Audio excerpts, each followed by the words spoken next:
नमस्कार मंडळी, शुभ सकाळ। तर सकाळी सकाळी ना मी बाजार समितीत आलेले आहे।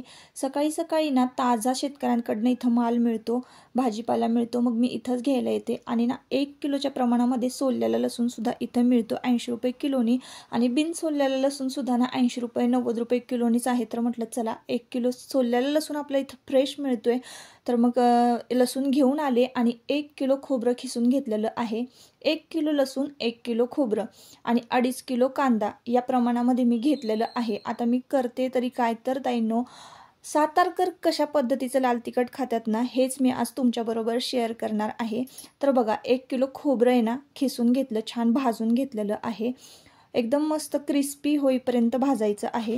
2.5 किलो कांदा की नाही माझ्या नवऱ्यानं साफ करून दिला इथं। कधीतरी ना खूप मदत करतात बरं का हे मला, आणि एकट्यानं करायचं काम नाही हे लाल तिखट म्हणजे। तर बघा, आता बारीक असा मी कांदा हा चॉपरमध्ये कट करून घेतलेला आहे। तर असं चॉपर असणं खरंच गरजेचं आहे या कामाला, आणि एकदम बारीक कांदा कट होतो त्याच्यामध्ये। सुरीने करत बसला तर मग खूप 2-3 तास लागतात तुम्हाला या प्रोसेससाठी। तर कांदा कढईमध्ये छान भाजून घ्यायचा आहे। आता ही कढईमध्ये ना मी तेल वगैरे काहीच घातलं नव्हतं बरं का। खोबरं भाजून घेतलं, त्यानंतर कांदा भाजून घेतला।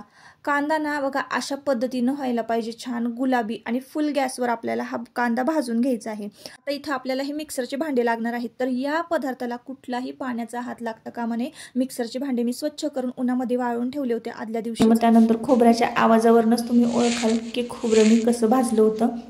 आता कांदा जोवर अशा कलरचा होत नाही ना, तोवर आपल्याला कांदा फुल गॅसवर छान भाजत राहायचा आहे। त्यानंतर अशा पद्धतीनं कांदा भाजला की यामध्ये कांदा बुडेल इतकं तेल घालायचं बरं का आपल्याला। तर आता प्रश्न पडला असेल की तेल का घालायचं, तर बघा ताईंनो, लोणची वगैरे आपण उन्हाळ्यामध्ये करतो ते भरपूर तेलामध्ये करत असतो, वर्षानुवर्ष त्यांना बुरशी लागत नाही।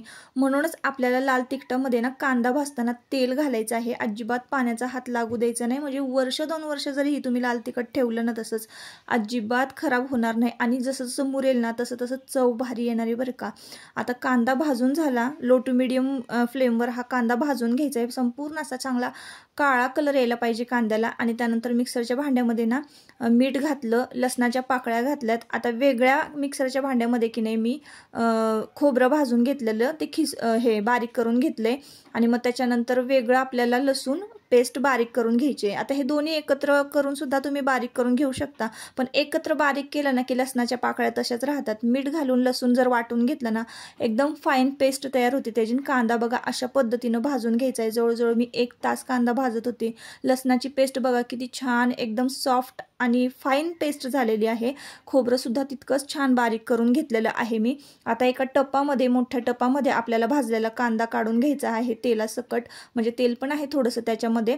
त्यानंतर मीठ घालायचं आहे त्यामध्ये, आणि मागच्या वर्षी मी ही मिरची पावडर ना कुटून आणलेली होती ती सुद्धा घेतलेली आहे बरोबर। आता हाताने ना हे मीठ आणि कांदा एकदम एकजीव करून घ्यायचा आहे, म्हणजे ना तो एकदम बारीक होतो बरं का। मिक्सरमधने काढल्यासारखाच एकदम फाईन पेस्ट कांद्याची होते। त्याच्यानंतर खोबरं आणि लसणाची पेस्ट सुद्धा यामध्ये घालायची आहे, आणि हे चांगलं मळून घ्यायचं आहे आपल्याला हे सगळं। म्हणजे जसं आपण मटणाला मसाला करतो की नाही तसाच हा मसाला केलेला आहे, आणि हा मसाला छान मळून घ्यायचा। 1 किलो मिठाचे मी पॅकेट यामध्ये घातलेलं आहे। एकदम फाईन याची पेस्ट झाली का नाही, वाटण झालं का नाही, की मग आपल्याला याच्यामध्ये की नाही डंकावरून कुटून आणलेली मिरची पावडर घालायची आहे।